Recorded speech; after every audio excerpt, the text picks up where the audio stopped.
박영선입니다.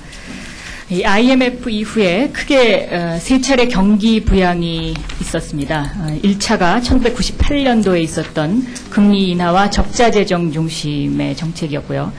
이 1차 부양으로 인해서 IT와 코스닥 중심의 버블이 후유증으로 나타났습니다. 2차는 2001년도에 있었는데요. 이 당시에 신용카드 요건 완화 그리고 부동산 시장을 중심으로 한 경기 부양이었습니다. 지금 우리가 바로 이 2차 경기 부양에 덫에 걸려서 빠져나오지 못하고 있습니다. 그리고 참여정부가 바로 그 짐을 안고 출발을 했습니다. 2001년 2차 경기 부양 당시에 이미 외국의 분석 기관들은 외환 한국은 외환위기 이후에 컨슈머 크라이시스, 즉 가계부실 위기가 올 것이고 이것이 금융위기로 이어질지도 모르겠다라는 분석을 했었는데요. 제 생각으로는 참여정부 출범 당시에 이러한 어떤 2차 경기 부양의 후유증을 너무 과소하게 평가한 거 아닌가 하는 생각을 하는데 부총리께서는 어떻게 평가하고 계십니까?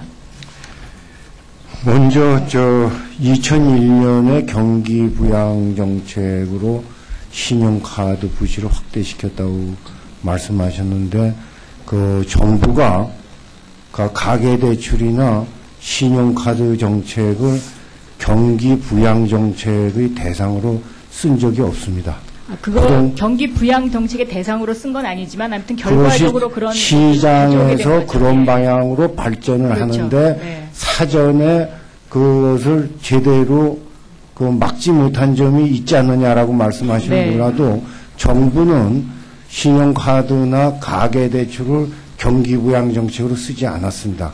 두 번째, 저희 참여정부가 들어왔을 때 이미 그 전부터 이 문제가 심각하다는 걸 알고 대책을 마련했지만 참여정부가 들어왔을 때는 그 문제가 너무 심각하고 광범위하게 퍼졌기 때문에 그것을 수속하는데 모든 노력을 기울이는데 시간을 보낼 수밖에 없었다라고 말씀드립니다. 근데 이제 모든 노력을 내면적으로는 그랬는지 모르지만 겉으로는 그것이 잘 드러나지 않았다고 봅니다. 왜냐하면 대우 사태 때 발생한 부실 채권 비율이 18조였는데요.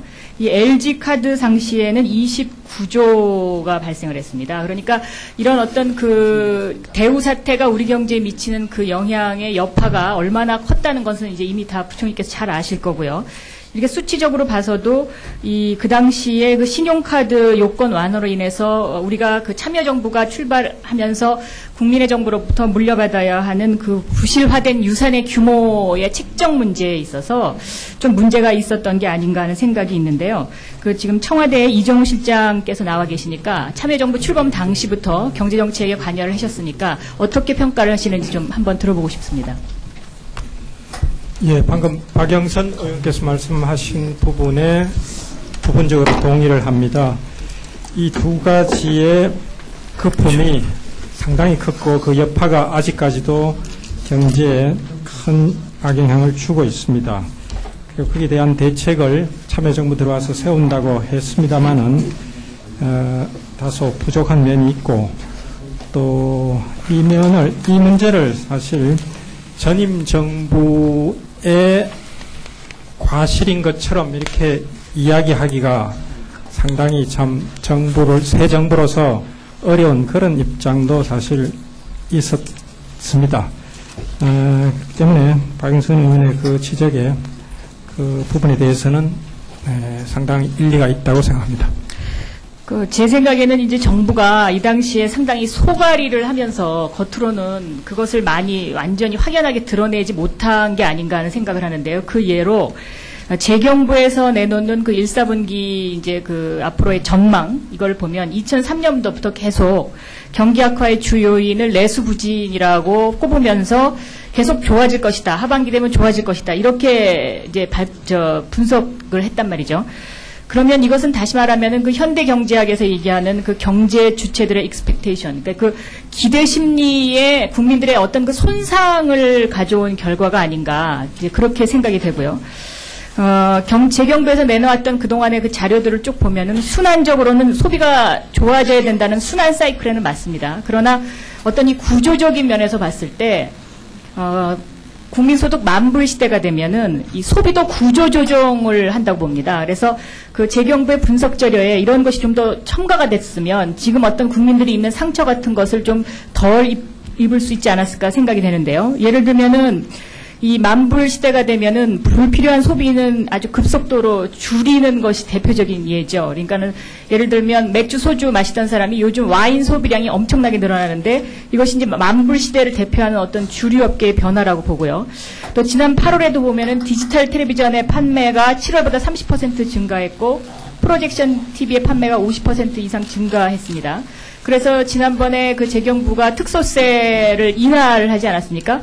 근데 이 특소세를 인하할 때도 이 특소세를 인하하는 거에 관해서 야당 의원들의 공격이 있었는데 이 어떤 그 소비가 예를 들면 KTX를 탔던 사람이 새마을호를 다시 못 타듯이 그 소비가 만불 시대에 맞는 어떤 그 소비 패턴을 우리 세제 정책도 따라가야 하기 때문에 특소세를 이러이러한 면에서 인하해야 된다라고 국민들한테 설명을 좀 친절하게 해주셨으면 어떤 그런 그 야당의 공격으로 인해서 그것이 특소세 인하가 가는 효과 같은 것을 좀 만회할 수 있었지 않은가 하는 그런 아쉬움 같은 게 좀 있습니다. 부총리께서는 어떻게 생각하십니까?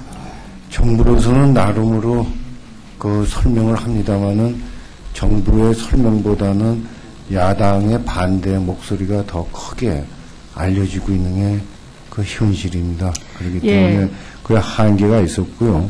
재경부로서는 나름을 다해서 소비 전망을 합니다. 그러나 그때그때 그 경제 외적인 어떤 상황들이 그 발발함으로 인해서 그것이 당초에 예견됐던 그런 전망에 따라서 움직이지 못한 점이 있습니다. 네.